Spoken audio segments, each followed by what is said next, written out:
Welcome back to Grandstand Therapy. I'm Lori, and every year we say Monaco's boring. Why is Monaco still in the calendar? Monaco's just about the history, the beautiful surroundings, the yachts, the money.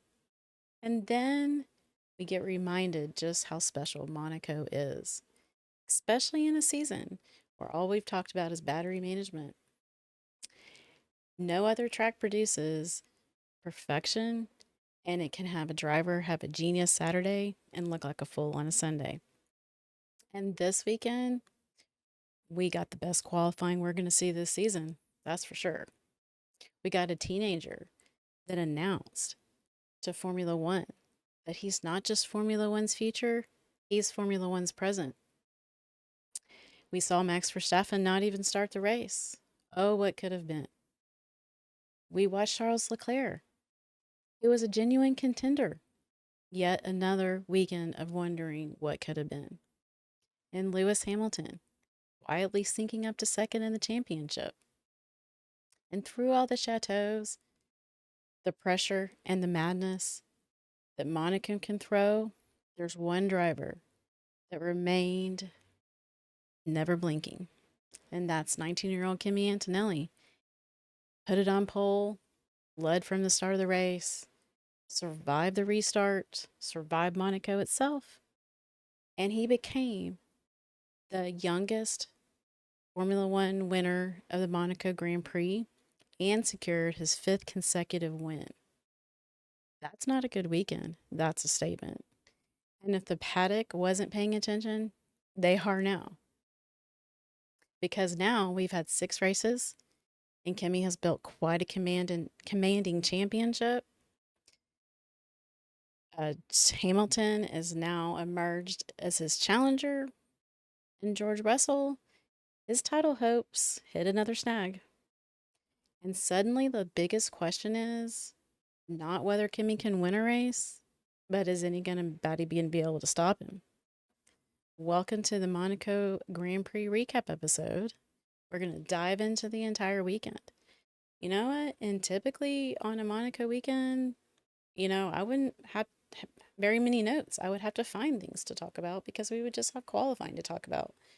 But in this case, we had so much that I had to take notes. So I will be referencing them. I apologize in advance. But first, before I get started, I want to talk about my sweatshirt, Sage and Sprout. Highly recommend her work. It's a fantastic sweatshirt. I've got a Max Verstappen one. You guys know that's my favorite driver. I got a Charles Leclerc one as well. And then, of course, I had to get Kimi Antonelli, and I will be getting more.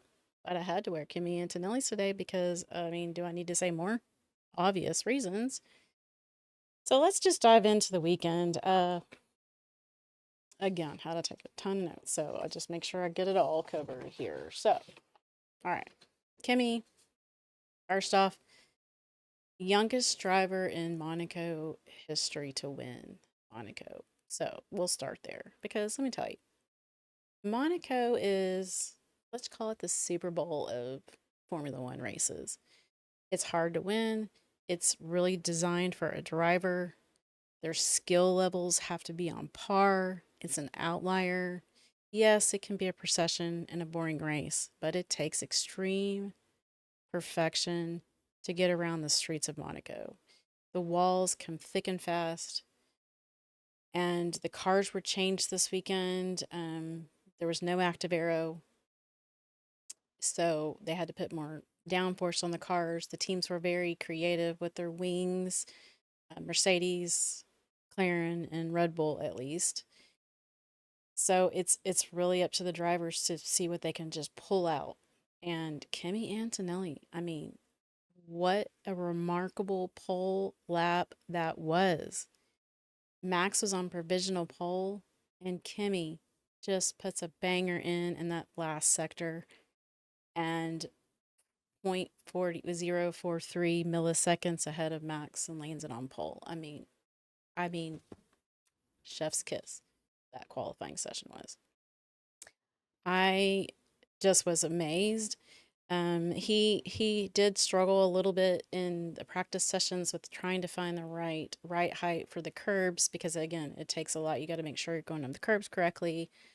And what I loved the most about Toto coming out and saying after on Saturday after the qualifying race, he came out and said, "What a top three we have for Sunday.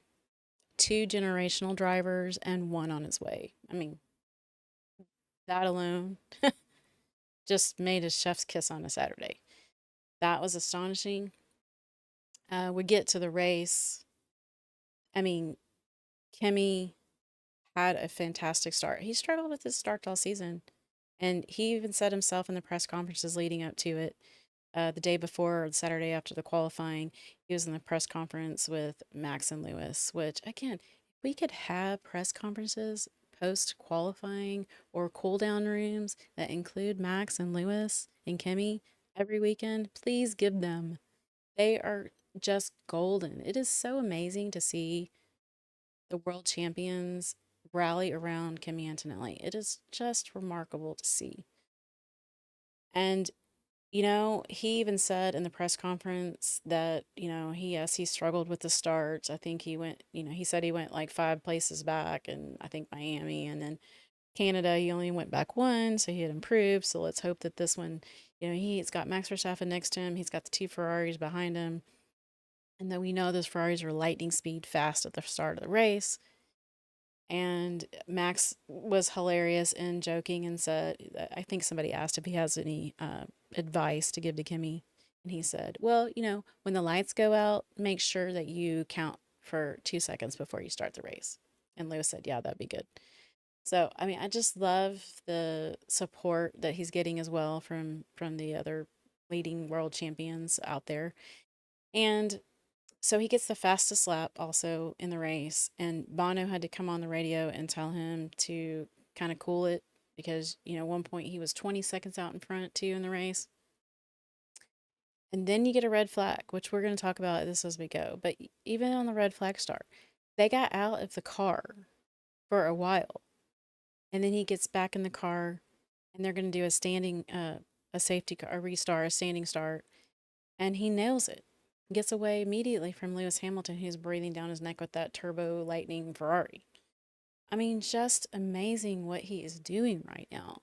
I mean, we all knew there was a champion coming, but this quick is just unbelievable. So, Kimmy is just generational talent coming.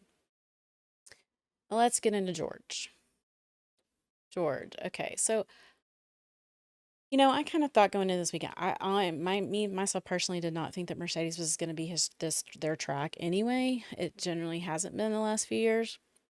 I know Kimmy's an outlier, and I didn't even put Kimmy in the conversation. I know that sounds strange because of what he's achieved, but I really thought it was Ferrari's to win. They're great around this track. It's Charles's track. It can be Lewis's track. They have that great, turbo. It's short corners. It's screamed Ferrari. I also thought Lando would be up there too, to be honest. So we'll get into him in a little bit. But George, I mean, so far off the pace this weekend, qualifying at sixth and Kimi on pole. I mean, that is just, I don't know. I don't have any answers. He said following qualifying that this car just doesn't suit him, his driving style. It suits Kimmy, but it doesn't suit him. And he's kind of at a loss for where he needs to go. He's been studying it, trying to look at the different setups, and it just doesn't suit his style. He seemed very, I would say, I wouldn't say defeated. I would say frustrated, maybe. I don't think it's enough that he's like, I'm giving up at all, because that's not in George's mentality. He's usually Mr. Consistency, and I know it's probably killing him right now. But the penalties, I mean, the penalties just stacked up against him this weekend in the race. He got a penalty for the pit lanes. I mean, there was I think five drivers that got that. I'll touch on that in a bit. I mean, there was speeding in the pit lane. He gets a 5-second penalty for speeding in the pit lane. And then when they go in for a the tire change during the virtual safety car. They double stacked. I'm not quite sure whose fault it was, if it was the team or if it was George's just deciding to come in or not do it. But everything was very confusing. He came in to the Kimmy goes first, and then George came in to get his tires, and it was like they didn't hesitate. They started changing his tires. They didn't serve the penalty. And then after they changed the tires, he sat there for a couple seconds and then drove off. I'm like, what was the point of that? So he never served the penalty. So then when it came down to it, I mean, you have to serve the penalty. It's a penalty. So he gets slapped with a drive-through penalty later on in the race because he never served his penalty. And that just tumbled him all the way down the order, and he loses out of the points completely. I mean, that's a haul of points that he lost for that decision.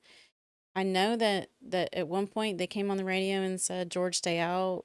And he came in anyway. We might not have heard all the radio conversations because that's been going on a lot this season. I don't know whose fault that was, but either way, that's a loss of a lot of points. And I mean, he wasn't gonna be up.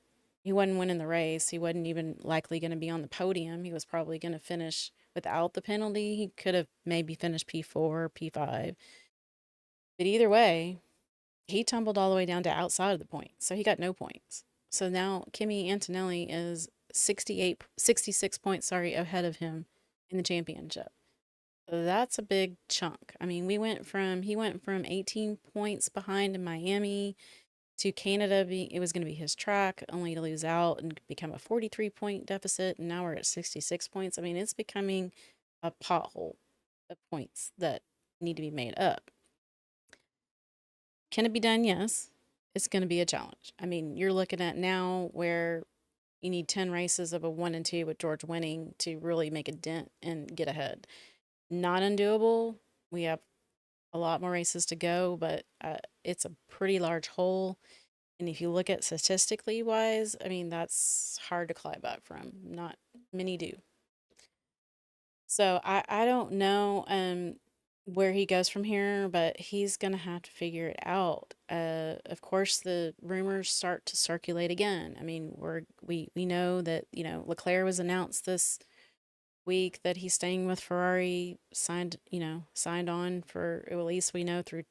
I don't know if it's 28 or 30, but I do know it's several more years. Does Max Verstappen end up pulling his claws? Is Mercedes still entertaining him? Is Toto still want him over there? And what's going to mean for George? I mean, there's just a lot on the table, George. Uh, and I don't know. It can't be easy for him right now in that garage with Kimmy having the success and the arms wrapped around him. It can't. I feel bad for George. George is a great driver, and we'll just have to see where it goes. But it's gonna have to be figured out. Lewis Hamilton, man, did Lewis have a great weekend? He was on fire. Talked a lot about in the press conferences. He was in the Thursday press conference. He was in post qualifying, talking about how great he feels with this car, how great a season he's having. He wants to win. He is on fire. This is 2 weekends in a row where he secured second place. He gave Kimmy a run for his money. He was right behind him. He was pushing hard. Again, no simulation. No simulator. He's just doing it off feel, getting the setup. And now he's second in the championship. That's nuts. And he's reminding people that he's still there and he wants to win another championship. And can he do it? He just, well, might. I might not have said that 2 months ago. And he let the cat out of the bag this weekend too. In the post race show, he let the cat out of the bag of the FIA announcement of the ADIO findings that we are waiting on to see who has the stronger engine. And spoiler alert, sounds like it's Red Bull. And now the ADIO, we're going to talk a little bit about that more, but basically they have the best combustible side of the engine, not battery. But we'll talk about that in the end. Charles, let's get into Charles. Charles Leclerc, man, I really did think this was his weekend, and it just started to crumble all around him, just like the pavement that crumbled on the ground on the track on Sunday. He didn't do well in, I would say in P3, he was very, very frustrated, sorry, about his brakes. He kept complaining about his brakes, that they weren't performing well, that three out of the four weren't working. I mean, that's a problem. You got to have your brakes working. And he we're going to talk a little bit more about the brakes, but he had when he had the crash at the corner where the pavement was broken up, we assumed that it was from the pavement because Lance Stroll had just did it right before that. And then you have Leclerc just immediately after that. He was going 40 miles an hour when that happened. So it just logically makes sense that it was the pavement.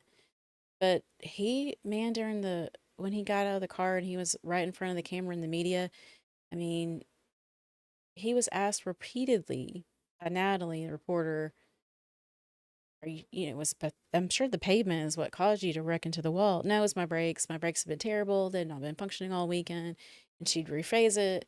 But the pavement, no, wasn't the pavement, it's the brakes again. He just kept saying it was the brakes. He just wouldn't go beyond that.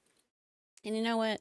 Was it just the brakes? Maybe it could have been, there was a lot of pavement broken up. It could have been a mixture of the two, I guess, between not braking right, hitting the concrete chunks that kind of developed on the tires, and therefore. But if you look at his onboard, I mean, he really is like a passenger in that car. I mean, you could see it on the onboard. So, I mean, he's probably onto something with the brakes. So it sounds like the big news coming out of that is he's used brakes, Brembo, and I might not have said that right, but Brembo is the manufacturer, I believe, and said that they're not working. Again, three out of the four brakes weren't working. It's been a problem all weekend. It's been a problem. It's been a problem all season. It just continues to get worse. Lewis Hamilton has actually switched manufacturers to, I believe, Carbon Industry brakes, different type of brake pads, and he's been using those, and he appears to not be having these problems. So Charles came out with some pretty bold statements in the press conference about the brakes, and so Bremba really fired back with, we have a 50-year relationship with Ferrari, and I think it was pretty offensive for them to hear. So I'm sure there'll be more to come out about that, but it sounds like Charles is to the point where he's like, I'm scratching everything I'm doing and gonna start doing what Lewis is doing. The setup Lewis is doing, the brakes Lewis is doing, because he's just continues to have terrible weekends that don't get put together. So he's extremely frustrated, rightfully so. And we'll see where it goes with Charles. I mean, that was kind of the talking points I had on him. And Ferrari itself, like Ferrari, you know, they made many upgrades to this car back in Miami. It was like 11, ridiculous amount. And but they need more downforce on the car. That's the problem is that while they made a lot of upgrades, there was not much downforce on the car. And this weekend particularly, because we took away the active aero, you needed more downforce on the car, and that's why some of the other teams like McLaren, Red Bull, they added the additional winglets, let's call them, on the back of their cars so they could have more downforce. And Ferrari really didn't do that. So that's some work to be done. When the audio changes come out, officially announced, and they are going to, looks like could be allowed maybe a 4% token. They're 4% behind, so they would get two tokens towards upgrading their power unit. Again, though, that only is on the combustible engine side and not on the battery component side, electrical battery component side, let's call it, of the car. But maybe some things can be changed down the road because I do think Ferrari's a huge contender. I mean, but we say that a lot, but we've got Lewis Hamilton there now working, and maybe they're going to string something along together. Let's talk about Alpine. Wow, Gasly was taken away from a podium finish and he was absolutely gutted. And I was gutted for him. He did have, again, he got slapped, also one of those people that got slapped with the speeding in the pit lane. And he got two of them. And I don't know. It did come out that, so I think that, well, I made a note. There was like, I want to say here, I made a note at the end here. So speeding in the pit lane penalties, we had Lewis, Russell, Franco, and Gasly and Oscar all had those. I mean, that's a lot of drivers, and that's a lot of drivers that had penalties for speeding the pit lane. I mean, this is like an automatic thing. I mean, Russell never really gets them. Lewis never gets them. It's just not characteristic. Gasly's not one of those either that normally gets those kind of things. It's almost like there's a button on the car you just push pit lane and it automatically slows the car to the speed that it's supposed to be at, which I think is 60 kilometers is what it was for Monaco. And it's where the line, did they move the line? Did they move the sensors? That's all what we kept asking during the race. Why we were, I mean, it was like penalty, you get a penalty, you get a penalty the entire race. And it sounds like, I don't know if it was computer generated, like in other words, they had that button that they pushed in the car wasn't synced up correctly with the team's data to slow the car down correctly. Was it not where the sensor was, where the starting line was? It did get adjusted slightly if you look at the camera angles from, I believe, last year to this year, that kind of stuff.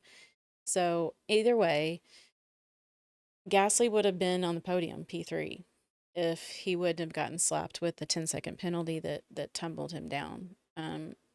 He still got points, but he was robbed of a podium, and that put Isaac Hadjar in the Racing Bull in I'm sorry, Isaac Hadjar in the Red Bull, no longer Racing Bull, on the podium. And well deserved, which we'll talk about to Hadjar, but that's completely gutted for Gasly. He worked really hard at that. Alpine has lost an investigation to see about reviewing that, overturning that. It's still ongoing. I'm putting this out on Monday, so it's still ongoing, even as of Monday.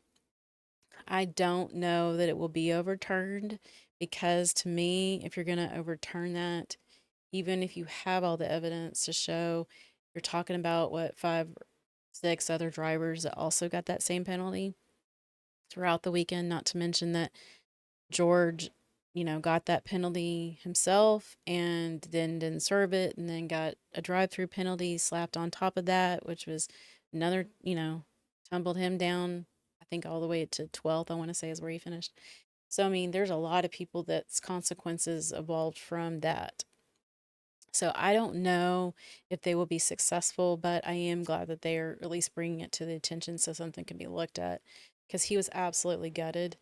He had a great weekend. I mean, he turned around his entire weekend. He did such a great job. Anyway, we'll see where that goes. But props off to Al Gasly for really having a great weekend um, on that front. Alpine is really securing themselves as the top of the midfield. And then that launched them ahead of Haas this weekend. And Racing Bulls is just right there with them behind them. So props off to Alpine. They really got it going. So they'll see them to continue to do that as we move along in this season. Let's move on to Hadjar.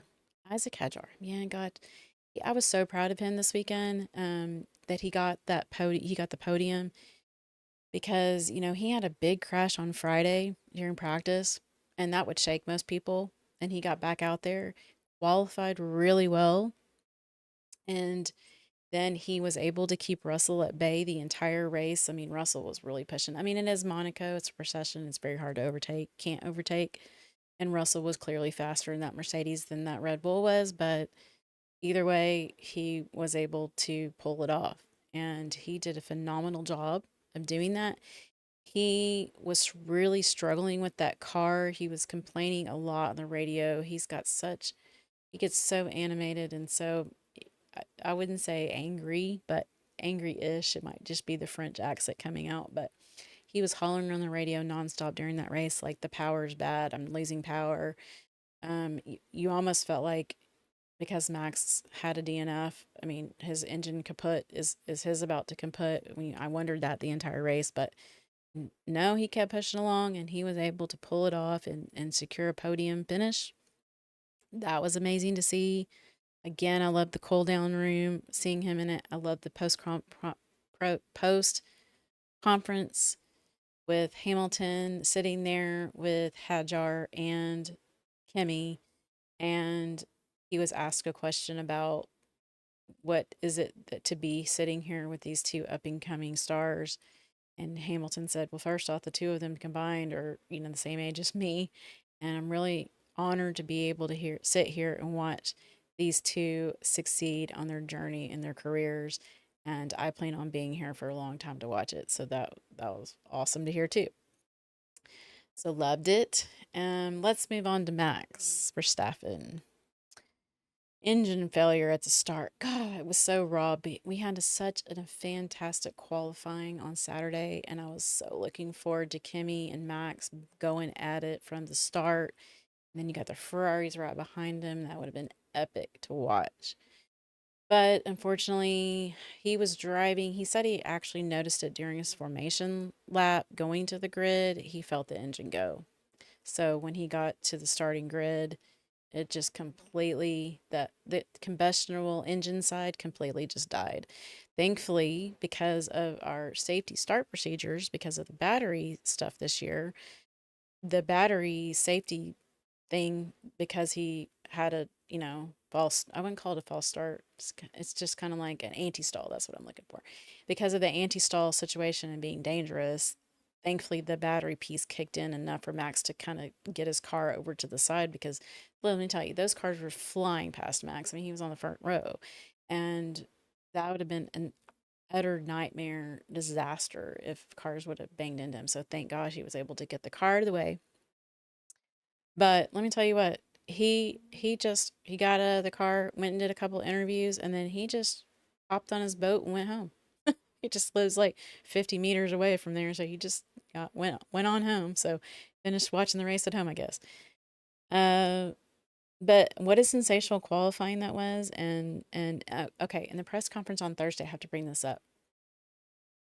On the press conference on Thursday, I wrote it down, and because I didn't want to mess it up, but he said he was asked in the press conference about the regulation changes. Every single time you get Max Verstappen behind a conference, a media of any sort, someone asks the question. They do every single time.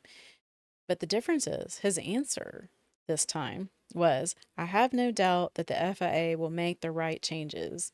I'm glad they are including the drivers. Maybe if they had that years ago, this wouldn't be down this path now. So, a lot better comment, a positive direction.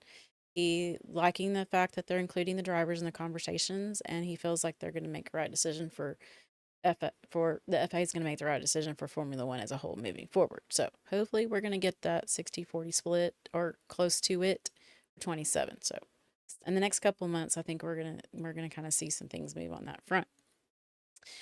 McLaren, that's the next topic. So McLaren's, I don't know what was going on with McLaren this weekend.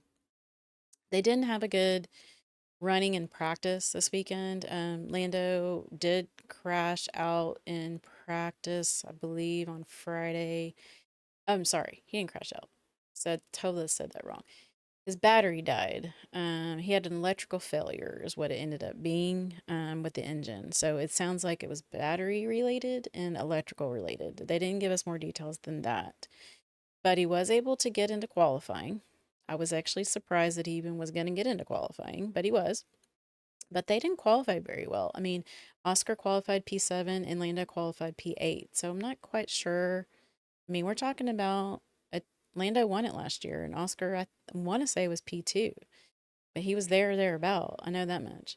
So I was kind of surprised by that. Like I said, I came into this weekend really saying it was the Ferrari and maybe Lando on the podium. So I don't know what was going on with McLaren. It was also McLaren's 1000th race, 60-year anniversary.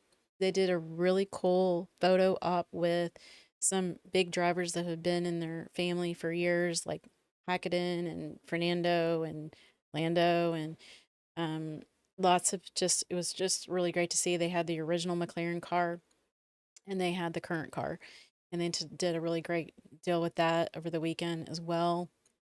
But their reliability issues are a big concern. I mean, they had it in China, they had it in Canada, they had it now in Monaco. Um, and And Stella kind of thinks that it's something to do with the chassis and how it's registering with the engine. I don't know if it's with the electrical side or the battery side or what, but the chassis and the engine are not like matching up the way it's supposed to be. So they kind of need to be figuring that out because this is really becoming a problem. I mean, the reliability issues are so bad and they've had so many failures that they're going to have some big penalties coming, grid place penalties coming, likely because of that when they have to take more. Also, the tires are having a hard time figuring out how to work the tires and get them in the right window with this particular car design. So, you know what though? I'm not concerned because the same thing we saw in 2024 season.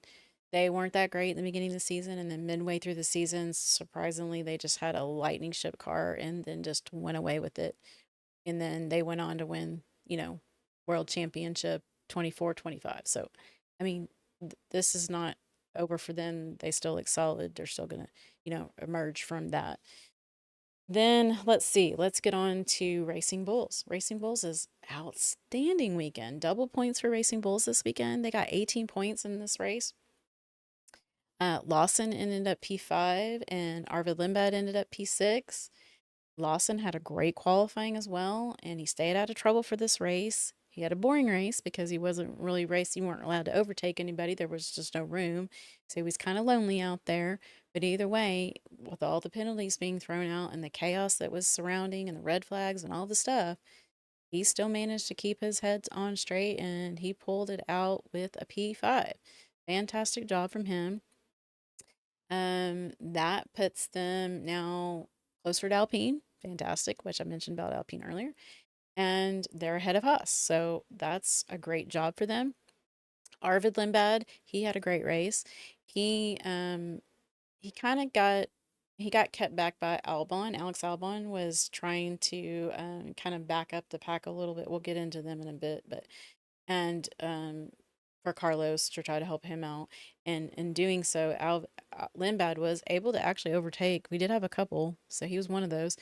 He was able to overtake Alex Albon, and so solid weekend from Racing Bulls. That's amazing to see. And then Aston Martin and Cadillac. I'm gonna start with Aston Martin, which has to do with Cadillac too, but Aston Martin. So Fernando, he got him a point, P10. Now, unfortunately, I mean, he was the fortunate recipient, let's call it, of Cadillac's penalty because we thought Sergio Perez was on target to get his first point for Cadillac, but he unfortunately got slapped with a 10-second penalty for red flag infringement last minute.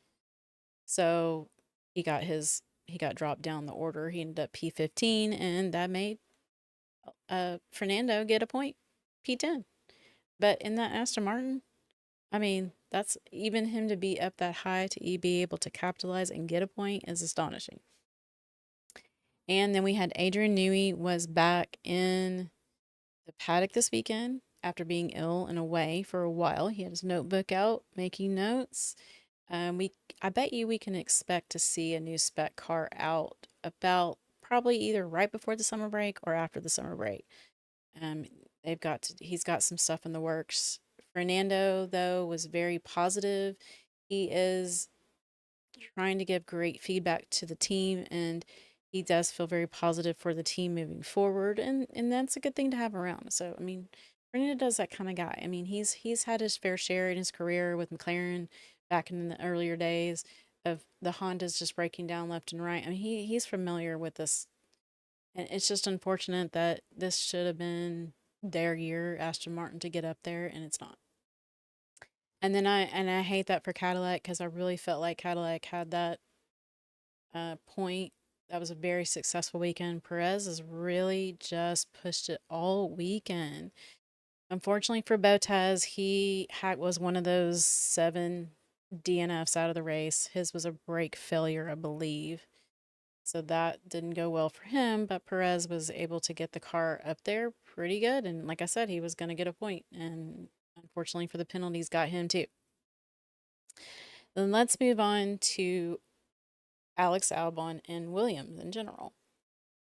They Alex Albon scored some huge points this weekend, which is fantastic.